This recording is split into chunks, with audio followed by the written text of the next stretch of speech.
To my channel Rajesh मकाना blogs. अगर आप मेरे चैनल को फॉलो कर रहे हैं तो आप देखेंगे कि मैं अभी फ़िलहाल नाथद्वारा में हूँ। तो नाथद्वारा के मैं मंदिर के दर्शन किए हैं, फिर वहाँ पे गौशाला है उसके दर्शन किए। अभी यहाँ पे मैं म्यूज़ियम ऑफ ग्रेस में आया हूँ। तो आपको इस म्यूज़ियम ऑफ ग्रेस वो यहाँ की मतलब इम्पोर्टेंट प्लेसेस में गिने जाते हैं टूरिस्ट के लिए। तो मैं आपको और इन्फॉर्मेशन देता हूँ इसके बारे में। चैनल में लास्ट तक बने रहिए।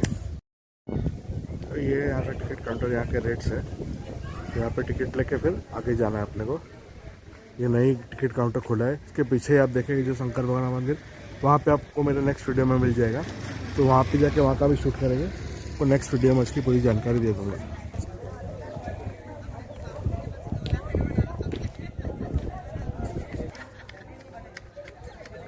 यहाँ पर ये भव्य कृष्ण भगवान की मूर्ति है, म्यूजियम ऑफ ग्रेस। अब देखिए म्यूजियम के बाहर ही अभी है, बाहर ये सब जहाँ कृष्ण भगवान के ज़माने की चित्रकारी की हुई है। इसके चारों तरफ है। यहाँ पे म्यूजियम ऑफ ग्रेस है, पर देखिए आप नाम देख सकते हैं। और ये म्यूजियम ऑफ ग्रेस के बाहर है, एकदम आउटस्कर्ट्स में बनाया है म्यूजियम ऑफ ग्रेस। बस यहाँ पे हम यहाँ से चलिए यहाँ देखेंगे अपन श्री महाप्रभु जी वल्लभाचार्य जी का प्राकट्य। उनका जन्म देखेंगे क्योंकि उन्होंने इस पुष्टि मार्ग की स्थापना की थी। तो पहले पुष्टि मार्ग के बारे में समझेंगे, फिर ठाकुर जी की लीला, ऐसे करके कम से कम आधे घंटे से 45 मिनट का समय रहेगा पूरा देखने में। और मैं गाइड आपको हर प्रारूप के बारे में जानकारी दूंगा। पुष्टि मार्ग, प्रिय श्री वल्लभ का प्राकट्य। श्री वल्लभाचार्य, जिन्हें अनुयायी प्यार से महाप्रभु जी अर्थात महान देव कहते हैं, इनका जन्म 1479 ईस्वी में चैत्र मास के शुक्ल पक्ष की एकादशी को दक्षिण भारत के तेलुगु ब्राह्मण लक्ष्मण भट्ट के पुत्र के रूप में हुआ था। लक्ष्मण भट्ट के पूर्वजों ने कई वैदिक संघ यज्ञ किए थे और भगवान कृष्ण ने प्रकट होकर घोषणा की कि जब लक्ष्मण 100वां यज्ञ पूरा करेंगे तब वे उनके परिवार में अवतरित होंगे। यहाँ पर ये म्यूजियम में वीडियो सेशन हो रहा है। यहाँ एग्जिट होगा, उस समय ये दोनों फोटो आप ले लीजिएगा और ले लीजिएगा। अब यहाँ देखा आपने श्री महाप्रभु जी वल्लभाचार्य जी का प्राकट्य। उनका जन्म एक ठाकुर जी की ही लीला है, क्योंकि उनका जन्म ठाकुर जी की सेवा और इस पुष्टि मार्ग धर्म की स्थापना करने के लिए उनका जन्म हुआ था। 10 वर्ष की उम्र में ही उन्होंने अपना घर परिवार त्याग एक तीर्थ यात्रा में शामिल हो गए थे। तीर्थ यात्रा के दौरान ठाकुर जी श्रीनाथ जी उनके सपने में कहा, है वल्लभ, मेरा प्राकट्य गिरिराज पर्वत पर हुआ है, आप वहां आइए और मेरी सेवा पूजा प्रारंभ करिए। तब वल्लभाचार्य जी गिरिराज पर्वत जो त्रिपुरा पे है वहां गए। कहते हैं जैसे ही ठाकुर जी की प्रतिमा के सामने गए, ठाकुर जी की प्रतिमा खुद चलकर वल्लभाचार्य जी के साथ प्रथम मिलन किया था। ये प्रथम मिलन जी का प्रथम मिलन हुआ। उसके बाद वल्लभाचार्य जी ने ठाकुर जी का एक छोटा सा मंदिर बनाया, उनकी दिव्य सेवा और श्रृंगार किया। पहली आरती और श्रृंगार उन्होंने ही किया था। लेकिन ये सेवा पूजा करते ही वापस ठाकुर जी की आज्ञा आई, वल्लभ तेरे जीवन का उद्देश्य है पूरे भारतवर्ष में पुष्टि मार्ग की स्थापना करना, इसके लिए आप अपनी यात्रा में निकले। ठाकुर जी की आज्ञा से वल्लभाचार्य जी अपनी यात्रा में निकले और पूरे भारत की यात्रा कर 84 बैठकों का निर्माण किया। जो 84 बैठक सबसे ज्यादा है उत्तर प्रदेश, यूपी, गुजरात, उत्तराखंड, मध्य प्रदेश, महाराष्ट्र, पूरे भारत में है। राजस्थान में केवल एक ही बैठक है, वो है पुष्कर में, जहां ब्रह्मा जी का मंदिर स्थित है। फिर देखेंगे उनका मेरिट है भरूच। आप गुजरात से, आप सभी गुजरात से। गुजरात में टोटल 19 बैठक है, जिसमें है सूरत, भरूच, मोरबी, जामनगर, जानकोबाड़िया, पिंडारक, मूल गोमती, द्वारिका, गोपीतलैया, शंखोद्वार, नारायण सरोवर, नरोड़ा, प्रभा क्षेत्र, माधवपुर, सिद्धपुर, तगड़ी, खेरालू, गोधरा और जूनागढ़। अब आपके नजदीक कौन सी वो आप देखिए। महाप्रभु जी वल्लभाचार्य जी ने अपने जीवन काल में 3 बार भारत की परिक्रमा की। कितनी बार? 3 बार। तो प्रथम में चोरे यहाँ देखेंगे महाप्रभु जी वल्लभाचार्य जी के लीला समागमन का दृश्य। अंतिम समय 52 साल की उम्र में ही इन्होंने अपना घर परिवार त्याग बनारस के गंगा घाट चले गए और वहां जाने के बाद उनको लगा अब तो मेरा प्रभु में लीन होने का समय। उन्होंने अपने दोनों पुत्र गोपीनाथ जी और विठलनाथ जी को बुलाया, रेत पर अपना सारा ज्ञान उद्देश्य लिखा। कृष्ण ही जन्म है, कृष्ण ही मृत्यु, कृष्ण ही खाना, कृष्ण ही पीना, सब कुछ कृष्ण है, इसके अलावा कुछ नहीं। आप दोनों इनकी सेवा पूजा और प्रचार करना, ये अंतिम उपदेश अपने पुत्रों को देने के बाद महाप्रभु जी वल्लभाचार्य जी ने जल समाधि ले ली थी हनुमान घाट, बनारस, काशी, आसुर व्योम मिलन से। अब महाप्रभु जी के बाद उनके दूसरे पुत्र ने इस पूरी वंश परंपरा को आगे बढ़ाया। वल्लभाचार्य जी के दो पुत्र थे, गोपीनाथ जी और विठलनाथ जी। गोपीनाथ जी के पुत्र हुआ पुरुषोत्तम जी, इसके बाद इनको कोई पुत्र नहीं हुआ। लेकिन विठलनाथ जी गुसाई जी के थे 7 पुत्र। सातों पुत्रों को ठाकुर जी के 9 निधि स्वरूप की सेवा दी, जिसमें से सबसे बड़े पुत्र गिरधर जी, पहला घर, इनके वंशज जी आज नाथद्वारा में सेवा कर रहे हैं। जो श्रीनाथ जी मंदिर के मालिक है विशाल बाबा, वो इस घर की 19वीं पीढ़ी, और ये 19वीं पीढ़ी का फोटो लगा। अब आप करेंगे फोटो क्लिक, इसके बाद अपन आगे थिएटर में स्वरूप की जानकारी लेंगे। जय श्री कृष्ण। वहां से लेके जो थिएटर देख रहे हैं ना, वहां तक वापस दिखाऊंगा, क्योंकि वो पूरा पुष्टि मार्ग के बारे में आपको बाद में पूरा वो भी समझा दूंगा। स्वरूप श्री कृष्ण के पवित्र रूप। अनुग्रह के इस पथ पर श्री कृष्ण अपने सारे भक्तों की भक्ति, इच्छाओं की पूर्ण प्राप्ति हेतु अनेक स्वरूप या पवित्र रूपों में प्रकट होते हैं। हालांकि इस कृपा मार्ग में कृष्ण के सारे स्वरूप समान ही हैं। ये स्वरूप आकार, रंग और लीला में चाहे भिन्न हो, पर ये सभी स्वप्रकट स्वरूप ही हैं, जो अग्नि, जल या पृथ्वी से अवतरित होते हैं।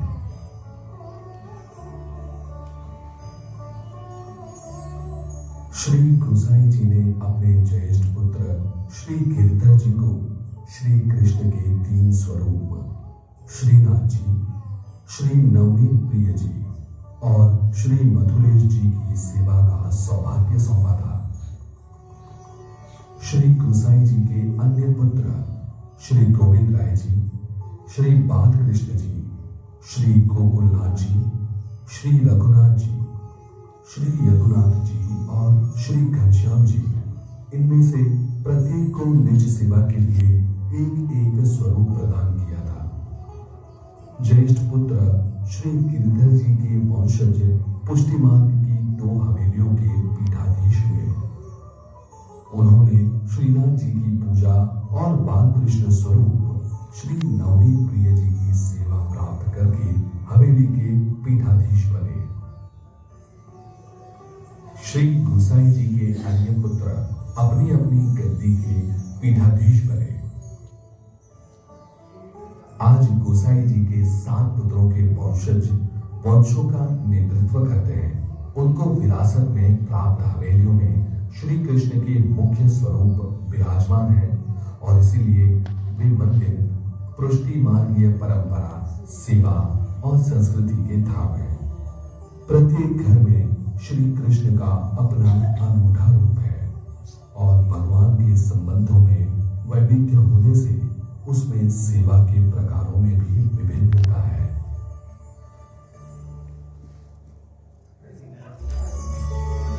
इसके आगे इंग्लिश में रिपीट है, क्योंकि पढ़ाई किया था 8 तक गया था, उसमें साइन थीटा कोस थीटा बताया, मेरी लाइफ में कभी काम ही है। अकबर को महान बताया, वो मेरी समझ से बाहर था। मेरा श्री जी ही सब कुछ है, विष्णु ही निराकार, करता यही है, इंसान केवल सोच सकता है। अब ये मेन दृश्य है, ये उस समय का दृश्य है जब ठाकुर जी ब्रज से मेवाड़ है। उस समय भारत पर मुगलों के हमले के कारण ठाकुर जी की छवि को सुरक्षित रेलगाड़ी बिठाकर रात्रि में एक यात्रा के दौरान जब ठाकुर जी मेवाड़ के सियाड़ नाथद्वारा, ये मेवाड़ का सियाड़ गांव है, नाथद्वारा जब ठाकुर जी पधारे तो इनके रथ के पहिए रुके। नजर आगे गया, पीछे जैसे परेशान हो गए, कहते हैं ये बूढ़ी अम्मा गंगा भाई ठाकुर जी से बात कर। तो इन्होंने ठाकुर जी से कहा, प्रभु यह रथ आगे हिल जा रहा है ना, पीछे कोई कारण हो हमें बताए, हमें क्या करना है, रथ आगे नहीं हिल रहा। ठाकुर जी का आदेश हुआ, गंगा भाई अजब कुंवर ठाकुर जी की एक असीम भक्ति जान गई कि ये बताओ, मीरा भाई को आप सभी जानते, उनके कजन सिस्टर थे और बाल्यावस्था में वो कहते हैं ऐसी भक्ति करते थे, उनकी भक्ति से प्रसन्न होकर ठाकुर जी ब्रज से आते थे उनके साथ खेलने। चौपड़ भाषा में अजब कुंवर भी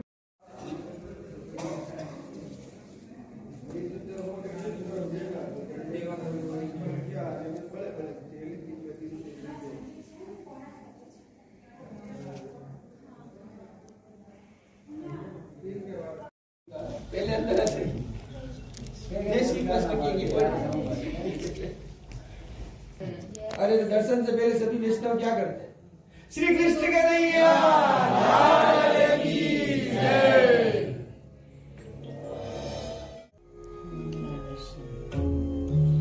मंगला यह प्रथम समय के दर्शन है।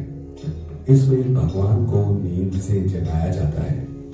मुख्य हवेलियों में श्री कृष्ण को शंखनाद या घंटारों से जगाया जाता है। बाद में उनको मिश्री, मलाई, दूध एवं मक्खन का बना कलेवा समर्पित किया जाता है।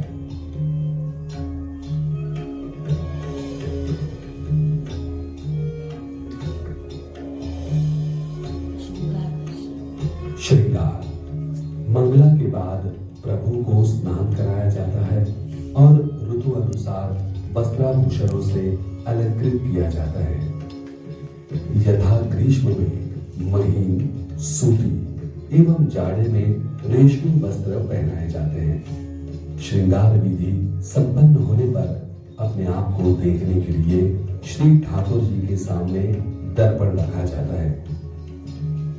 सिंहासन पर विराजमान भगवान की दोनों ओर मुलायम तकिए रखे जाते हैं। निज मंदिर को चित्रों एवं पिछवाइयों से सुशोभित किया जाता है।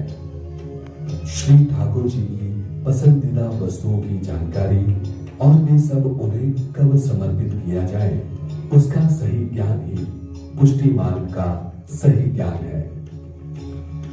इस जरूरी ज्ञान से श्री कृष्ण अपने भक्तों के लिए अविलंब बनते हैं और उनके साथ निजी स्तर पर उनके संबंध जुड़ते हैं।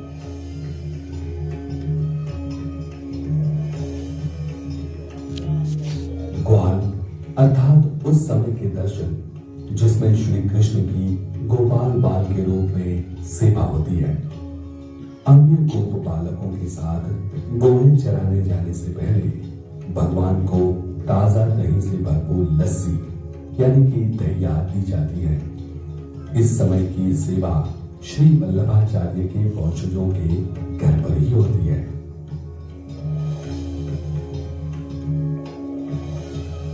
राजभोग मध्याह्न काल में यशोदा माता श्री कृष्ण को भोजन के लिए बुलाती हैं। यही राजभोग कहलाता है। राजभोग में वनोत्सव के अवसर पर गोपियों द्वारा लाया गया भोजन थाल भी दिया जा सकता है। कभी कभी श्री कृष्ण राजभोग ग्रहण करने के लिए गोपी के घर पर भी पहुंच जाते हैं। राजभोग में दूध से बने शर्करा युक्त पकवान, कई सब्जियां और धान्य एवं दलहनों के स्वादिष्ट व्यंजनों का समावेश होता है।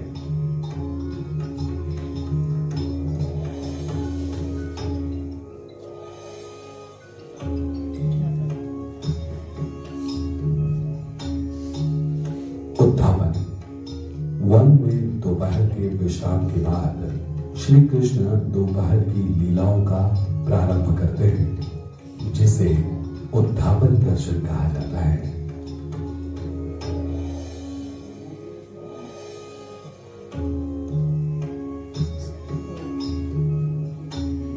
भोग पुलिंदी नामक बीलनियों ने प्रभु को फल समर्पित किए थे। बाद में भगवान गायों को घर की ओर लौटाते हुए प्रतीक्षा में निरत अपने भक्तों के दिन भर के विरह को समाप्त करने के लिए घर की ओर प्रयाण करते हैं।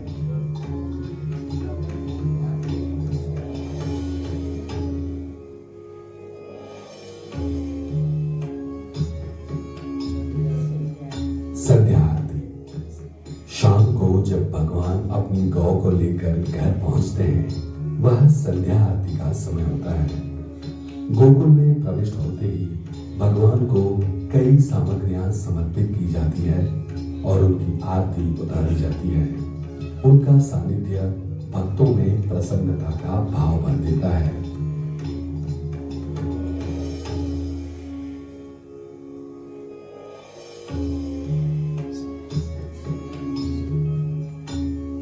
शयन यह श्री कृष्ण का रात्रि भोजन का समय है।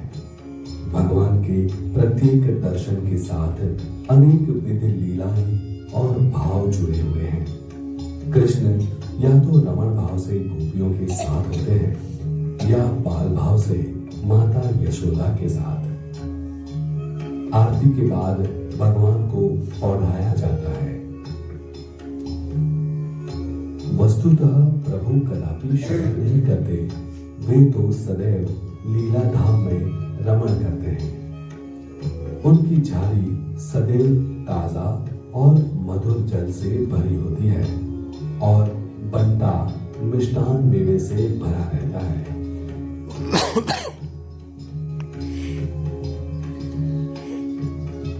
इस प्रकार सेवा का प्रत्येक क्षण श्री ठाकुर जी की सुविधा के भाव से ठाकुर जी वहां पहन लेंगे। करे बेटा, ये देखिए पहन लिया उन्होंने, अब मुकुट पहना दीजिए। मुकुट को भी पहना बेटा, दिए पहना बते। मुकुट भी हो गया, अब माला ले लीजिए एक,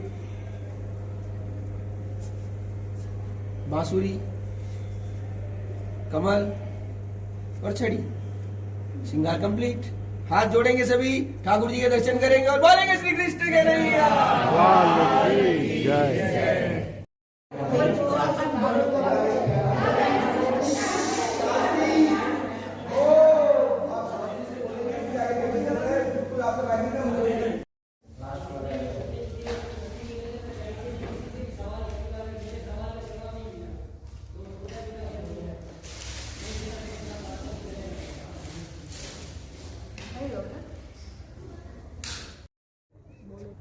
और म्यूजियम ऑफ ग्रेस के बाहर आए तो यहाँ पे थोड़ा बैठने का वाटरमेलन शेप में बनाया हुआ है। और यहाँ पे कृष्ण भगवान की